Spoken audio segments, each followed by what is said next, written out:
Hello കൂട്ടുകാരെ, welcome back to your channel. ഇന്ന് ഞാൻ വന്നിരിക്കുന്നത് ഉച്ചയൂണിൻ്റെ റെസിപ്പിയുമായിട്ടാണ്. കുറേ ദിവസമായി ചാളമീൻ കിട്ടിത്തുടങ്ങിയിട്ട് ഇന്നും ചാളമീൻ തന്നെയാണ് കിട്ടിയത്. എന്നും മുളകിട്ടോ മീൻ പീരയൊക്കെയാണ് വെക്കുന്നത്.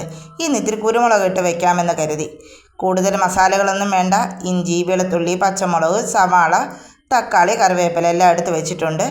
ഇനി നമുക്ക് അതെങ്ങനെ കറി വയ്ക്കുന്നതെന്ന് നോക്കിയാൽ. മീൻ ചേർക്കാൻ വേണ്ടി ഞാൻ പിഴുപുളിയാണ് ഇവിടെ എടുത്ത് വെച്ചിരിക്കുന്നത്. വടക്കംപുളി ചേർക്കേണ്ടവർക്ക് അത് ചേർക്കാം. നമ്മളിപ്പോൾ പിഴുപുളിയാണ് ചേർക്കുന്നത്. ചട്ടി അടുപ്പിലോട്ട് വെച്ച് ചൂടായി അതിലേക്ക് ആവശ്യമുള്ള വെളിച്ചെണ്ണ ഒഴിച്ചു കൊടുത്തു. വെളിച്ചെണ്ണ ഒന്ന് ചൂടായപ്പോഴത്തേക്ക് അതിലേക്ക് ആവശ്യത്തിന് ഉലുവ ഇട്ട് കൊടുത്തു. ഉലുവ ഒന്ന് പൊട്ടട്ടെ. അതിലേക്ക് നമുക്ക് ഇഞ്ചി, വെളുത്തുള്ളി, പച്ചമുളക്, സവാള, കറിവേപ്പില എല്ലാം ഇട്ട് കൊടുത്ത് നന്നായി ഒന്ന് വഴറ്റി യോജിപ്പിച്ചെടുക്കാം. ചതച്ച് വേണമെങ്കിലും ചേർക്കാം. ഞാനിവിടെ അരിഞ്ഞാണ് ചേർക്കുന്നത്. ചതച്ച് ചേർക്കാനാണെങ്കിൽ മിക്സിയിലൊന്ന് കറക്കി എടുത്താൽ മതി. ആവശ്യമുള്ള പച്ചമുളകും ചേർക്കണം. മുളക് പൊടി ചേർക്കുന്നില്ല. അതുകൊണ്ട് തന്നെ ആവശ്യത്തിന് പച്ചമുളക് ചേർക്കണം. നല്ല എരിവുള്ള പച്ചമുളക് ആയതുകൊണ്ട് ഞാൻ 2 ചേർത്തിട്ടുള്ളൂ. പിന്നെ കറിവേപ്പില ഇട്ട് കൊടുത്തിട്ടുണ്ട്. ഇനി നന്നായിട്ട് നമുക്കതൊന്ന് മൂപ്പിച്ചെടുക്കാം. എല്ലാം നന്നായി മൂത്ത് വന്നിട്ടുണ്ട്. അതിലേക്ക് നമുക്ക് ആവശ്യമുള്ള പൊടികൾ ചേർത്ത് കൊടുക്കാം. മഞ്ഞൾപ്പൊടി, കുരുമുളക് പൊടി, മല്ലിപ്പൊടി, ഇത്രയും മാത്രമാണ് ചേർത്തത്. ഇനി നന്നായി ഇളക്കി യോജിപ്പിക്കാം. ഇനി നമുക്കൊരു ഇത്തിരി വെള്ളം ഒഴിച്ച് കൊടുത്ത് പൊടിയെല്ലാം ഒന്ന് മിക്സ് ചെയ്തെടുക്കാം. അതിനുശേഷം നമുക്ക് ആവശ്യമുള്ള പുളിവെള്ളം ചേർത്ത് കൊടുക്കാം. പുളിവെള്ളത്തിന് പകരം വടക്കംപുളിയാണെങ്കിൽ ഈ സമയം 2 വടക്കംപുളി ഇട്ട് കൊടുത്താലും മതി. ഇനി നന്നായി നമുക്കൊന്ന് യോജിപ്പിച്ചെടുക്കാം. പുളിവെള്ളമൊക്കെ ചേർത്ത് ഇനി നമുക്ക് ഉപ്പിട്ട് കൊടുക്കാം. ആവശ്യത്തിന് ഉപ്പിട്ട് കൊടുക്കണം. കറിക്ക് ആവശ്യമുള്ള ഉപ്പ് ചേർത്ത് കൊടുക്കാം. പുളിയും വെള്ളവും ചേർത്ത് കൊടുത്ത് കറി ഒന്ന് നന്നായി തിളച്ച് വരട്ടെ. എന്നതിന് ശേഷം കറി ഒന്ന് തിളച്ച് വന്നപ്പോൾ ഞാനതിലേക്ക് ഒരു തക്കാളി ഇട്ട് കൊടുത്തിട്ടുണ്ട്. തക്കാളി ചെറുതായി അരിഞ്ഞതാണ്. ആവശ്യമുള്ള ഉപ്പ് ഇട്ട് കൊടുത്തു. നമ്മുടെ കറി നന്നായി വെട്ടി തിളച്ചു. അതിലേക്ക് നമുക്കൊരു തക്കാളിയും കൂടെ ചേർത്ത് കൊടുക്കാം. ഇനി നമുക്കതിലേക്ക് മീൻ ഇട്ട് കൊടുക്കാം. വെട്ടിക്കഴുകി വൃത്തിയാക്കിയ മീൻ അതിലേക്ക് ഇട്ട് കൊടുത്തിട്ടുണ്ട്. ഇനി നന്നായി ഒന്ന് വെട്ടി തിളയ്ക്കട്ടെ. എന്നിട്ട് നമുക്ക് തീ ഒന്ന് സിമ്മാക്കി വയ്ക്കാം.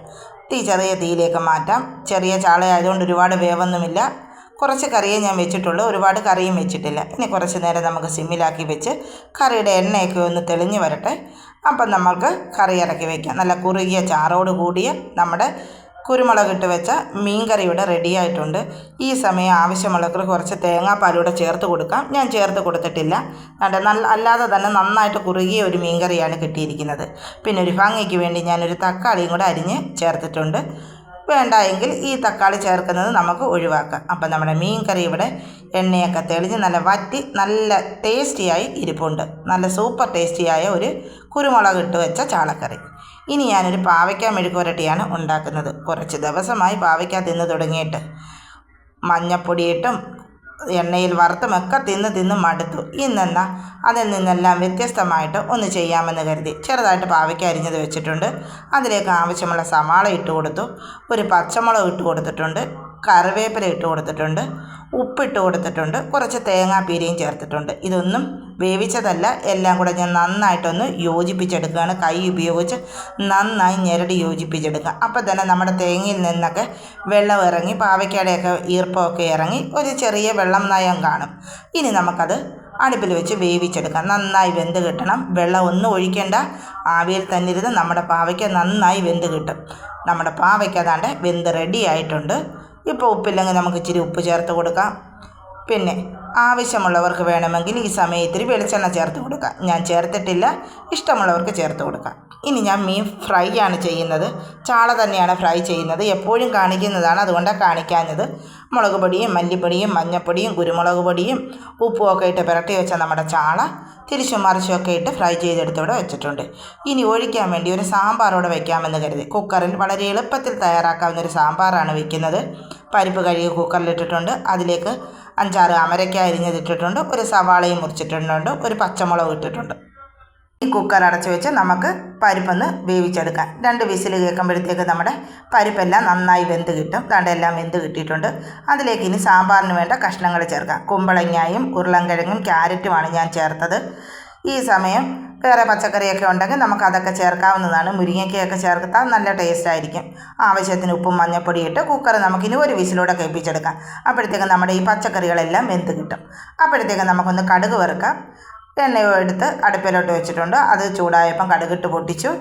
വറ്റൽമുളകും ചെറിയ ഉള്ളിയൊക്കെ അരിഞ്ഞ് കറിവേപ്പിലയൊക്കെ ഇട്ടൊന്ന് മൂപ്പിച്ചെടുത്തിട്ടുണ്ട്. ഇതിലേക്ക് നമുക്ക് ആവശ്യമുള്ള പൊടികൾ ചേർക്കാം. ഞാൻ മുളക് പൊടിയും മല്ലിപ്പൊടിയും മഞ്ഞൾപ്പൊടിയും കായപ്പൊടിയുമാണ് ചേർക്കുന്നത്. സാമ്പാർ പൊടിയാണ് ചേർക്കുന്നതെങ്കിൽ നിങ്ങൾക്ക് ഈ സമയത്ത് സാമ്പാർ പൊടി ചേർക്കാം. നന്നായി ഒന്ന് പൊടികളുടെയൊക്കെ പച്ചമണം മാറി ഇനി നമുക്കതിലേക്ക് സവാളയും തക്കാളിയും ഇട്ട് കൊടുക്കാം. ഞാൻ കുക്കറിൽ സവാളയും തക്കാളിയും ഇട്ട് കൊടുത്തില്ല, നന്നായിട്ടങ്ങ് വെന്ത് പോകും. അത് വേവണ്ടാത്തത് കൊണ്ടാണ് ഇപ്പോൾ ചേർക്കുന്നത്. ഇപ്പം ഞാനിതെല്ലാം മൂപ്പിച്ചതിന് ശേഷം ഇത്തിരി വെള്ളം ഒഴിച്ചു അതിലേക്ക് നമ്മുടെ തക്കാളിയും വെണ്ടയ്ക്കായും കൂടെ ഇട്ട് കൊടുത്തിട്ടുണ്ട്. ഇനി നമുക്കതൊന്ന് വേവിച്ചെടുക്കാം. വെണ്ടയ്ക്കായും തക്കാളിയൊക്കെ ഒന്ന് നന്നായി വെന്തോട്ടെ. അതിനുശേഷം നമ്മൾ നേരത്തെ വേവിച്ച് വെച്ചിരിക്കുന്ന പച്ചക്കറിയിലേക്ക് ഇതും കൂടെ ചേർത്ത് കൊടുത്ത് മിക്സ് ചെയ്താൽ നമ്മുടെ സാമ്പാർ റെഡിയാവും. നേരത്തെ ഇട്ട് കൊടുത്ത സാധനങ്ങളെല്ലാം വെന്ത് റെഡിയായിരിപ്പുണ്ട്. നമുക്ക് ഇപ്പോൾ വേവിച്ച തക്കാളിയും വെണ്ടയ്ക്കായും എല്ലാം കൂടെ അതിലേക്ക് ചേർത്ത് ഒന്ന് ഇളക്കി യോജിപ്പിക്കാം. ഇനി നമുക്കൊന്ന് തിളയ്ക്കാൻ വെക്കാം. നന്നായിട്ട് സാമ്പാർ ഒന്ന് തിളച്ചോട്ടെ. അതിനുശേഷം നമുക്ക് ഇനി കടുക് വറുക്കേണ്ട ആവശ്യമില്ല. നമ്മൾ നേരത്തെ തന്നെ കടുക് വറുത്തിട്ടുണ്ട്. ഇനി നമുക്ക് കടുക് വറുക്കേണ്ട ആവശ്യമില്ല. ഈ സമയം മല്ലിയില ഉണ്ടെങ്കിൽ നമുക്ക് കുറച്ച് മല്ലിയില ചേർക്കാവുന്നതാണ്. എനിക്ക് മല്ലിയിലയില്ല. ഞാനിപ്പോൾ ഒരു പിഞ്ച് കായപ്പൊടിയും കൂടെ ചേർത്തിട്ടുണ്ട്. ആവശ്യമുള്ള കറിവേപ്പിലയും കൂടെ ഇട്ട് കൊടുത്തിട്ടുണ്ട് ഒന്നും കൂടി. ഇനി നന്നായി ഇളക്കി യോജിപ്പിച്ച് വെച്ചാൽ നമ്മുടെ സാമ്പാർ ഇവിടെ റെഡി ആയിട്ടുണ്ട്. വളരെ എളുപ്പത്തിൽ തയ്യാറാക്കാവുന്ന ഒരു സാമ്പാറാണ് ചെയ്തത്. അപ്പോൾ നമ്മുടെ ഇന്നത്തെ ഉച്ചയൂണിൻ്റെ വിഭവങ്ങളെല്ലാം ഇവിടെ റെഡി ആയിട്ടുണ്ട്. ചോറ് വിളമ്പാനുള്ള പാത്രം എടുത്ത് വെച്ചിട്ടുണ്ട്. ഇനി അതിലേക്ക് നമുക്ക് ആവശ്യത്തിന് ചോറിട്ട് കൊടുക്കാം. ചോറ് ഇത്തിരി കൂടുതൽ വിളമ്പിയിട്ടുണ്ട്. എനിക്കല്ല, അതുകൊണ്ട് തന്നെ ഞാൻ ഇത്തിരി കൂടുതൽ വിളമ്പി വെച്ചിട്ടുണ്ട്. ഇനി നമുക്ക് അതിലേക്ക് കറി വിളമ്പി കൊടുക്കാം. നമ്മളറിയാലോ, ഇന്ന് നമ്മൾ വെച്ചത് കുരുമുളക് ഇട്ട ചാളക്കറിയാണ് പ്രധാനമായിട്ടും വെച്ചത്. അത് ദാണ്ട് 2 കഷ്ണം ചാളയും ചേർത്ത് ഞാൻ കുരുമുളക് ഇട്ട ചാളക്കറി പാത്രത്തിലേക്ക് വിളമ്പിയിട്ടുണ്ട്. ഇനി നമ്മുടെ പാവയ്ക്ക മെഴുക്ക് പുരട്ടിയും ചാള വറുത്തതും, ആവശ്യമുള്ള ചാള വറുത്തത്, കുഞ്ഞ് ചാള ആയതുകൊണ്ട് ഒരു 3-4 ചാള വറുത്തത് വെച്ചിട്ടുണ്ട്. പിന്നെ നമ്മുടെ പാവയ്ക്ക മെഴുക്ക് പുരട്ടി വെച്ചിട്ടുണ്ട്. കുറച്ച് പാവയ്ക്ക മെഴുക്ക് പുരട്ടി ആയതുകൊണ്ട് ഒരുപാടൊന്നും ആരും കഴിക്കില്ല, അതുകൊണ്ട് ഒരു ലേശമേ പാവയ്ക്ക മെഴുക്ക് പുരട്ടി വെച്ചിട്ടുള്ളൂ. ഇനി നമ്മുടെ ഒഴിക്കാൻ വേണ്ടിയുള്ള കറിയായ സാമ്പാർ, ആവശ്യത്തിന് സാമ്പാർ ഒഴിച്ചു കൊടുക്കാം. ഇത്തിരി ഗ്രേവിയിലാണ് ഞാൻ സാമ്പാർ വെച്ചത്. ഒഴിക്കാൻ വേറെ കറികളൊന്നുമില്ലല്ലോ, അതുകൊണ്ട് ഇത്തിരി സാമ്പാർ ഇരിക്കട്ടെ എന്ന് കരുതി. അപ്പോൾ എൻ്റെ ഈ വീഡിയോ നിങ്ങൾക്കിഷ്ടമായെങ്കിൽ ലൈക്ക് ചെയ്യണം, ഷെയർ ചെയ്യണം, സബ്സ്ക്രൈബും ചെയ്യണം. അപ്പോൾ മറ്റൊരു വീഡിയോയുമായി പിന്നെ കാണാം. ടാറ്റാ.